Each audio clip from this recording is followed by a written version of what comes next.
Ինչպիսին էր Կիլիկիայի ծովահայաց քաղաքակրթությունը, ինչու միջերկրածովյան շատ այլ պետությունների նման չդարձանք ծովային քաղաքակրթություն, ինչպիսի վկայություններ կան Կիլիկիայի նավերի և ծովամարտերի մասին։ Ողջույն, Աննա Մարտիկյանն է ձեզ հետ։ Ծովահայերի եթերում այսօր զրուցելու ենք այս թեմաների շուրջ պատմական գիտությունների թեկնածու Սմբատ Հովհաննիսյանի հետ։ Բարև ձեզ, պարոն Հովհաննիսյան։ Բարև ձեզ։ Շնորհակալություն մեր հրավերն ընդունելու համար։ Ողջադարձ։ Սկսենք առաջին հարցից. ինչպիսին էր Կիլիկիայի ծովահայաց քաղաքակրթությունը։ Դա մեր ցավոտ հարցերից է, հայոց պատմության ցավոտ հարցերից է, որովհետև միշտ երբ որ հասնում ենք Կիլիկիայի պատմությանը, հարց է առաջանում. ինչպես եղավ որ մոտենալով ծովին, բայց չդարձանք ծովային։ Այս հարցադրումը նույնիսկ նկատել են մեր մտավորականների շատերը, մանավանդ այստեղ ես կհիշատակեի Կոստանց Զարյանին, որը իր ստեղծագործություններից մեկի մեջ հատուկ անդրադարձ կատարելով ծովին եւ ծովային քաղաքակրթության այս ըմբռնումներին շատ հետաքրքիր դիտարկում է կատարում հենց Կիլիկյան քաղաքակրթության վերաբերյալ, նշելով, որ խորքային առումով հայկական քաղաքակրթությունը դա երկու, այսպես ասած, տարերի համադրության կամ պայքարի արդյունք կարծեք թե լինի, մեկը դա լեռնային քաղաքակրթությունն է, մյուսը ծովային քաղաքակրթությունն է եւ այսպես ցավով նշում է, որ փաստորեն մեր մեջ գերակայող եղավ հենց լեռնայինը, քանի որ հայերը, որոնք այսպես ասած ձիերի վրա նստած կանգնեցին Միջերկրածովի ափին եւ ըստ էության հենց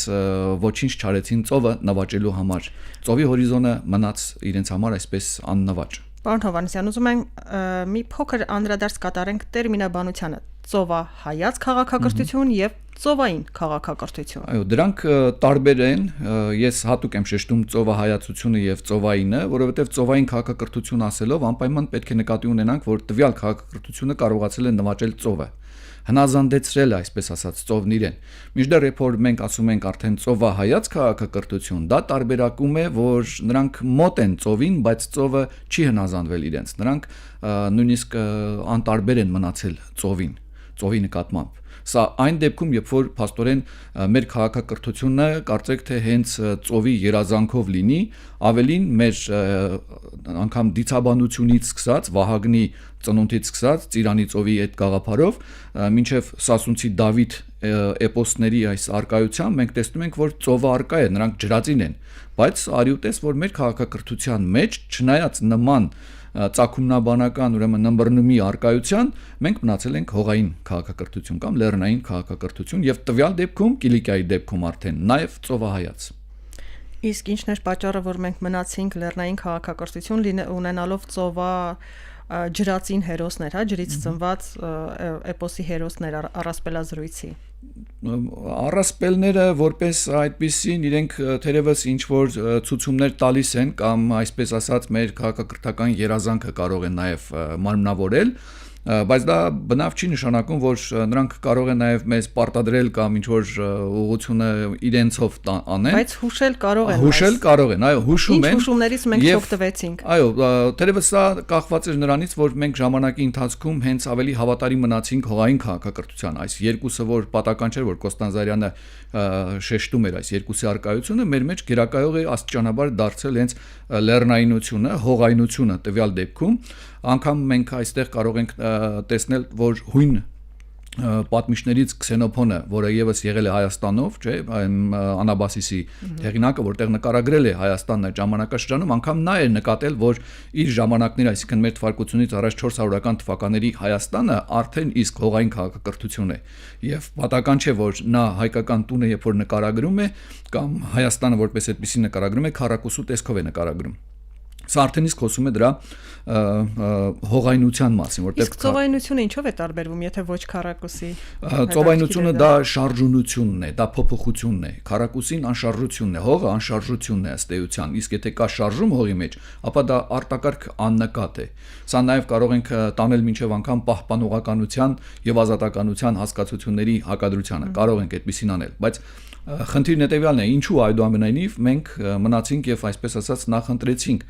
հողային քաղաքակրթությունը, թերևս կարծում եմ դա պայմանավորված է նրանով, որ մեր մենտալիտետը այստեղ ինքը արդեն իսկ որոշակի դերակատարում ունի եւ ժամանակի ընթացքում մեր քաղաքակրթությունը արդեն իսկ այդ հողայնության մեջ ավելի մարմնավորվելով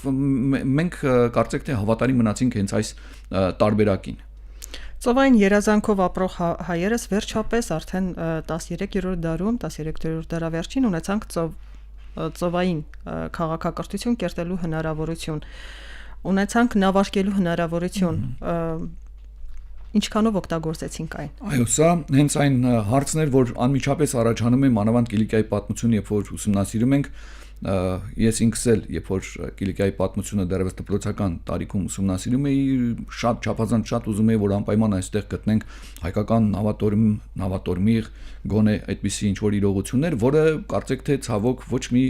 հնարավորություն չկար սկզբնախմբներում գտնել դրանք, թեպետ գիտեմ, որ կան հետազոտություններ, որտեղ որ պնդում են, որ մեր Կիլիկյան թագավորությունը այդուամենայնիվ գոնե նավատորմիղ ունեցել է, ինչը ինչ օրս էլ գուցե կարող ենք այսպես թեականորեն ձևակերպել, բայց վառ ապացույց դրանց մասին մենք չունենք։ Բա արքաների նավերի մասին։ Այո, այստեղ տեսեք մենք մի քանի վկայություններ գոնե ունենք, ես երկու վկայության մասին կուզեի անդրադառնալ, մեկը Կիրակոս Գանձակեցու վկայությունն է, որտեղ նա խոսում է մեր Լևոն առաջին արքայի մասին, որը գնում էր Կիպրոս եւ նրա այդ ճանապարհորդությունից տեղյակ լինելով իր հակառակորդ թշնամի իշխանական ներկայացուցիչները հավաքում են նավեր եւ փորձում են հետդարձի ճանապարհին բռնել եւ ոչնչացնել եւ դրանով իրենց խնդիրը լուծել։ Հետ վերադարձի ճանապարհին Կիրակոս Գանձակեցին ինչպես նշում է, Լևոն առաջինը տեսնում է, որ իրեն այդպես վտանգ է սպասվում, նա վերադառնում է Կիպրոս եւ իր հետ վերցնում է նավեր եւ կրկին վերադառնալով ընտրում է այդ իրեն դիմակայող ուրեմն կամ իրեն դեմ դուրս եկած նավերից կարևորագույնին, որը թերևս պետք է լիներ առաջնորդողը, եւ ոչնչացնելով այդ նավը կարողանում է պարտության մատնել խմբին, եւ որովհետեւ հենց որ հենց գլխավոր նավը ոչնչացված է, առաջնորդ այսպես ասած չկա, մյուսները փախուստի են տալիս։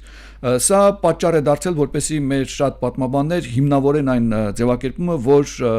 Լևոն առաջինը պետք է որ ունենար անպայման նավատորմիղ, բայց Կիրակոս Գանձակեցու այս փոքրիկ վկայության մեջ մենք դա չենք տեսնում, որովհետեւ հստակ է, նա ասում է վերադարձավ Կիպրոս, այսինքն աներոջ մոտ, որպեսի նրանից խնդրի Կիպրոսի նավերը իրեն հաջակցություն եւ որոնց միջոցով նա այո կարողացել է հաղթահարել այս խոչընդոտը։ Վկայություններում նաեւ Լևոն առաջինի կերպարը պատկերված է Լևոն առաջինը ծովագնացի կամ ինչպես ընդունված է ասել նավաստու համազգեստով։ Դա ինչ որ բան չի, գուցե դա իր նպատակների մասին նաև արտացոլած լինի, ճիշտ ասած չեմ մտածել այդ ուղղությամբ, բայց ամեն դեպքում փաստը մնում է փաստ, որ Լևոն առաջինի կառավարման տարիներին այդպիսի կոնկրետ քայլեր չեն կատարվել եւ մեր թագավորները եւ Լևոն առաջինը եւ իրենից հետո մյուս թագավորները բավարարվել են Վենետիկի եւ Ջենովայի այս առևտրականների հետ պայմանագրեր կնքելով, հետևաբար, այսինքն ամբողջ ծովային առևտուրը տալով նրանց։ Եվ եթե մենք որոշակի նավեր ունեցել ենք այս խմբավորումների մեջ, գուցե անհատական նավեր լինեն, պետական մակարդակով մենք ներգրաված չենք եղել։ Պետությունը բավարարվել է այս երկու կառույցներից եւ հետո նաեւ բազմաթիվ ուրիշ պետության ներկայացուցիչներից ուրեմն վերցնելով հարկերը։ Եվ թերևս հենց դա է պատճառը, որ բավականին մեծ գումար են ստացել այդ պայմանագրերով, դա թերևս հենց այն պատճառներից մեկն է, որ նրանց մտքով չի անցել ստեղծել իրենցը։ Տեսեք, մեծ գումար են ստացել եւ նաեւ տնտեսական մեծ առաջընթացի հնարավորություն կար եւ Կիլիկիայի ծովային քաղաքներից Այասում շուրջ 3 տասնյակ նավահանգիստ է թվարկում, հա, 28 թե 29-ը ինչքան հիշում եմ, շուրջ 3 տասնյակ նավահանգիստ, կապ եվրոպական իր ժամանակի առաջավոր երկրների հետ, երկիր պետությունների, ովքեր թելադրողներ էին աշխարհում եւ այս ամենի համատեքստում չձևավորվեց նավատորմ կամ նավատորմիղ։ Միղ գոնե նավատորմիղ։ Այո, որովհետև փաստորեն այդպես լինում է քաղաքակրթությունների մեջ այսպիսի հետաքրքիր իրողություն կա, երբ որ բարենպաստ պայմանները կարող են քաղաքակրթության, այսպես ասած, ոչնչացման պայման նաև լինել։ Օրինակ, ինչու են հույները միշտ տպարտանում իրենց քաղաքակրթության ձևավորման այս գործընթացով իրենց ըստ էության ձիթենու քաղաքակրթություններ եւ նրանք վկայակոչելով այս իրողությունը միշտ նշում են, որ իրենց երկիրն ըստ էության ոչինչ չունի եւ հենց այդ ոչինչ չունենալու տարբերակով է, որ նրանք միտվել են, ձգտել են, ստեղծել են եւ ծովը հնազանդեցրել են եւ այդպես կարողացել են ոչինչից ստանալ գրեթե ամեն ինչ կամ դրան նման ինչ որ մի բան։ Մեր դեպքում հակառակ process-ն է տեղի ունեցել եւ Քսենոփոնի տարբերակը, որ ես բերեցի, Քսենոփոնը երբ որ հայկական տունը նկարագրում է, ինքը հայկական սեղանը արտակարգ առատ է նկարագրում, դրսում ձյուն բուկ, բայց ներսում ամեն ինչ առատ է եւ այստեղ իր այդ նկարագրության մեջ կա նաև իրոնիա։ Նա իրոնիա էր անում, որ այս ժողովուրդը փաստորեն զարգանալու ոչ մի շանս չունի, ամեն ինչ ունի։ Հակառակ հույներին, որոնց երկիրը ոչինչ չի տալիս ըստ էության փաստորեն, էլի պայմանականորեն եմ ես սա ասում։ Եվ հունական այս փիլիսոփայությունը կար թե Քսենոփոնի մոտ, կգտնենք դա Արիստոտելի մոտ, Պլատոնի մոտ եւ շատ ուրիշ հեղինակների մոտ, որոնք հենց այդ անբավարարությունը, բնության կողմից այդ չտրվածությունը մարդկայինով փոխհատուցելու տարբերակի շեշտումն են կատարում եւ արժևորում հատկապես այս ուղղությունը։ Տեսեք ինչ հետաքրքիր ըմբռնումներ են։ Օտար երկրացի պատմիչները, նույնիսկ 1000 տարի առաջ, տարիներ առաջ, հարյուրամյակներ առաջ ներկայացնում են հայկական առատությունը, հայկական հողի, հայկական բնակավայրերի բերիությունը, իսկ հայերի մոտ հակառակ ընկալումն է, որ հայերը քարից հաց քամող ազգ են։ Այսինքն սա նաև մեր եւ օտար երկրացի ըմբռնումների տարբերությունն է մեր մասին։ Մենք մեզ շատ չարչարված ենք համարում, բայց իրականում մենք լավ էլ ունենք մեր կոմֆորտի զոնան, ունեցել ենք եւ չենք փորձել ավելին ունենալ։ Այո, թերևս այո, եւ շատ հետաքրքիր է հակադրել միմյանց մեր ըմբռնումները, այո, քարից հաց քամելու այս տարբերակը եւ օտարի ըմբռնումը, բայց այստեղ իհարկե մետաֆորիկ տարբերակով էր այդ ձևակերպումը Քսենոփոնի, ուղղակի նա պատկերավոր այդ իրոնիան էր անում, թե ինչու մեր հերանեկարը որպես այդպեսին հողային լինելով, նաև քառակուսի, նաև նկարագրելով, թեպետ երթիկները կլոր, այդ կլորությունը շատ հետաքրքիր է, որ այդուամենայնիվ այս քառակուսին շարժվելու, տեղաշարժվելու հնարավորություն ունի, որովհետև կլորությունը խորհրդանշում է հենց ջուրը, ջրությունը, ինչը հենց իրենց քաղաքակրթության խորհրդանիշն էր։ Եվ այս տարբերակով այո, ինչ որ հետաքրքիր իրողություններ կարող ենք դուրս բերել, բայց ընդհանուր առմամբ փաստ մնում եմ այն, որ մենք մնացինք հենց հողայնության մեջ եւ նախորդ անգամ էլ մենք խոսում էինք քարավանային ճանապարհը փաստորեն նախընտրեցինք։ Մենք նախընտրեցինք մնալ քարավանային ճանապարհների վրա, թեկուզ գերակայող, թեկուզ ըստ էության մենք էինք հայերն էին հիմնականում այս ճանապարհները վերցրել իրենց հսկողության տակ մեծամասամբ, բայց ծովը որպես այդպեսին այս փուլում գոնե այդուամենայնիվ չտրվեց մեզ։ Հնում ընդունված է եղել ասել, որ ծովը լի է վտանգներով, այսինքն որպես առեղծվածների եւ վտանգների մի ամբողջ թեմարան են դիտարկել ծովը եւ հայտնի մտածողներից մեկն ասել էր կան ողջեր, կան մեռյալներ եւ կան մարդիկ, ովքեր լողում են ծովում։ Այսինքն ոչ ողջերի շարքում են ծովագնացները, ոչ ողջերի շարքում են դասել, ոչ մեռյալների։ Միգուցե մենք վախեցանք, մենք երկնչեցինք ծովից։ Մեծ մասամբ գուցե, բայց վախ բառը չէի ձևակերպի։ Պարզապես մենք չնախընտրեցինք այդ ծովայնությունը ու հենց ծովի բերած այդ անակնկալները։ Բավարարվեցինք արդեն գոյություն ունեցող պատկերացումներով։ Դրա համար Կոստանդզարյանը նշում էր, որ ծովի հորիզոնը ինքը արտակարգ ընդգրկուն է, արտակարգ լայն է, մինչդեռ լեռնայնության հորիզոնը որպես այդպեսին ավելի սեղմ է, բայց դա էլ իր առավելություններն ունի, որովհետև նման սեղմված հորիզոնի դեպքում խորքայնությունը կարող է աճել։ Հակառակ դեպքում մենք չենք կարողանա ունենալ օրինակի համար Գրիգոր Նարեկացի, թեպետ տեսեք ինքն էլ ծովափին, չէ, ծովափնյա թեկուս լճի իմաստով, բայց այդուամենայնիվ այդպիսի ինչ որ շարժումի մեջ է եղել եւ կարողացել է պատկերացնել մի բան, որը չկար ըստ էության։ Այս առումով նաև կարող եմ հիշել օտար հիշատակումներից նաև Մարկո Պոլոյի դեպքը, որը եւս փաստորեն եղել է Կիլիկիայում եւ որը եւս հիշատակում է այստեղ Լևոն II արքայի արդեն Լևոն II արքայի հետ իր հանդիպումների մասին եւ նա այստեղ խոսում է այն մասին, որ Լևոն II-ը իրենց ուրեմն ապահովել է թիանավով, որպես իրենց ճանապարհորդություն ինչ որ չափով շարունակեն, սա վկայում այն մասին, որ այդուամենայնիվ ճիշտ է մեծ նավատորմ նավեր չենք ունեցել,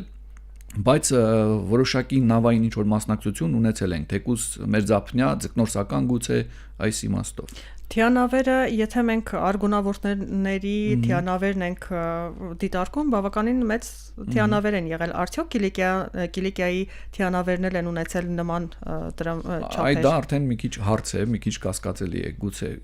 դրա համար ինչ որտեղ թեական եմ թողնում, եթե նավատորմ չենք ունեցել, ապա նավատորմի գուցե եւ ունեցել ենք, սպասենք այլ վկայումների, օրինակի համար մենք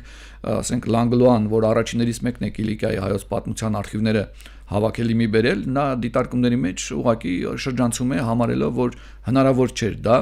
եւ իրեն հաջորդող նաեւ Դյուլորեն եւս անդրադառնալով այս դեպքերին կրկին այս հարցադրումը որ տալիս էր թե ինչու Կիլիկյան Հայաստանը չունեցավ նավատորմ, իրենց մեկնաբանությունը իհարկե մի տեսակ պրիմիտիվ մեկնաբանություն է, որտեղ իրենք երկուսն էլ պատճառաբանում են հետեւյալ տարբերակով, որ ծովային այդ հատվածներում Կիլիկիայի բանը հարմար չի եղել, աշխարհագրական այդ հատվածները հարմար չեն եղել, որպեսզի մենք կարողանայինք ինչ որ նավատորմի կամ նավեր ունենալու մասին մտածել, մինչդեռ դա աշխարհագրական դիշքերը հարմար չեն եղել, բայց ամենանպաստավորն ասենք Վենետիկը եւ Ջենովան կարող էին այդ հարմարեցնել, այո, դա պրիմիտիվ բացատրություն է մեղմ ասած եւ իսկ Դյուլորեն նաեւ ձևակերպում է տալիս եւ ասում է այն մոտարապես ինչ որ ասում է Կոստանզարյանը, մեր քաղաքակրթությունը համարելով իբրև հենց այդ անշարժության հողայնության իրողություն, որ թերևս հայ ժողովուրդը այդպես շատ տեղաշարժվելու բան հատկություն կարծեք թե չուներ, որ դա իրականացներ, մինչդեռ մենք Կիլիկիայի կործանումից հետո նաև ունենք ուրիշ պատկեր, որ դա ինչ որ դատապարտվածություն չի, դա ինչ որ ճակատագիր չի, դա ընդհանրապես ընտրության հարց է։ Մենք այս փուլում փաստորեն չընտրեցինք ծովը։ Հայերը չընտրեցին ծովը այս փուլում։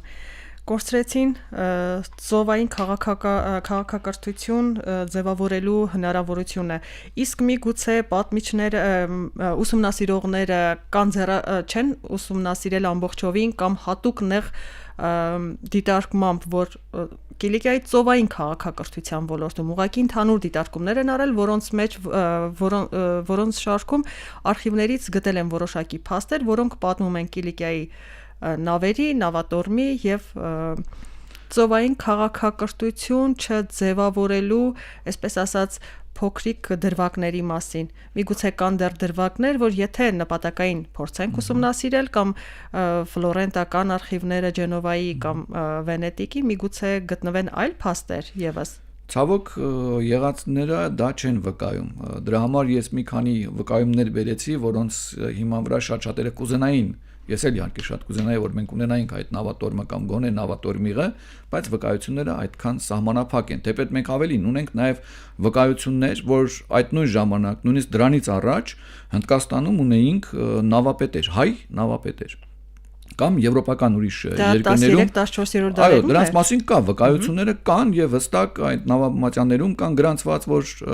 այսինչ հայի հետ հանդիպեցինք նավապետը կամ հայեր եւ այլն, բայց դրանք չեն խոսում այն մասին, որ դրանք անպայման Կիլիկյան նավերի նավապետեր պետք է լինեն։ Դրանք կարող են լինել հայ նավապետեր, բայց օտար հենց թեկուզ վենետիկյան, ջենովական նավերի նավապետեր, բայց ոչ հայկական պետության։ Սա է խնդիրը։ Այդ ընթացքում հիշատակվում են հայ նավապետեր, ովքեր վարել են ջենովական կամ վենետիկյան նավեր։ Դրանց մասին ճիշտն ասած ես չեմ հիշում, ուղղակի այդ երկու վկայություններն եմ հիշում, դրանց մասին ավելի մանրամասն գրել է Յուրի Բարսեղովը իր հետազոտության մեջ բավականին մանրամասն ինչքան հնարավոր էր իր ժամանակ փաստաթղթերից հանել է այդ բոլոր վկայումները եւ այդուամենայնիվ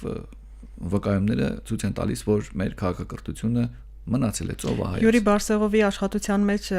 ծանոթանալով Յուրի Բարսեղովի աշխատության, ճիշտ ասած, ես ավելի շատ էի սպասում, որ մենք ունենանք ավելի շատ նավապետեր, այնտեղ նաև հաշվառել է հայկական նավերը, հայապատական նավերը, հայ նավապետերին, բայց ավելի ուշ ժամանակներում 16-17-րդ դարում հիմնականում այդ ժամանակահատվածին է վերաբերվում։ Այո, երբ որ չունենք պետություն, բայց ամեն դեպքում մտածում եմ միգուցե դեռ կան արխիվներում փաստաթղթեր, որոնք ուսումնասիրված չեն, որոնք դեռ կվկայեն ծովահայերի վերաբերյալ 13-րդ, 14-րդ դարերում ծովային մեր ծովագնացության նավերի հայկական, հայապատական կամ հայ նավապետերի մասին։ Դրանք կարող են լինել, կարող եք չկասկածել, բայց որ ունենա դրանք վկայեն, որ մենք ունեցել ենք ծովային քաղաքակրթություն, դրանց մասին ես կասկածներ ունեմ լուրջ, որովհետև նաև քաղաքակրթությունն եմ տեսնում, թե ինչպես նա կործանվեց Կիլիկյան պետությունը եւ դա արդեն վկայում այն մասին, որ նա ծովահայաց մնաց։ Մինչդեռ այո, մենք ծովահայեր շատ կարող ենք գտնել։ Նավապետեր շատ կարող ենք գտնել, անգամ կարող ենք գտնել այդ արխիվներում սեփական հայ, որը սեփական նավ ունի։ Դրանց մասին էլ կարող են գտնել շատ վկայումներ, բայց կրկնում եմ, դա չի վկայում, որ դա պետական համակարգով է եղել, պետականորեն կազմակերպված է եղել։ Ցավոք, սա պետք է արձանագրենք այս փուլում որպես այդպեսին։ Մենք ձգտում չունեցանք դառնալ ծովային, մնացինք ծովահայաց քաղաքակրթություն։ Ոչ հուսադրող նոտայով էլ ավարտենք մեր եթերը։ Շնորհակալություն, պարոն Հովհաննիսյան։ Մեր բոլոր հարցերին սպառիչ պատասխան տվեց պատմական գիտությունների թեկնածու Սմբատ Հովհաննիսյանը։ Մնացեք խաղաղությամբ։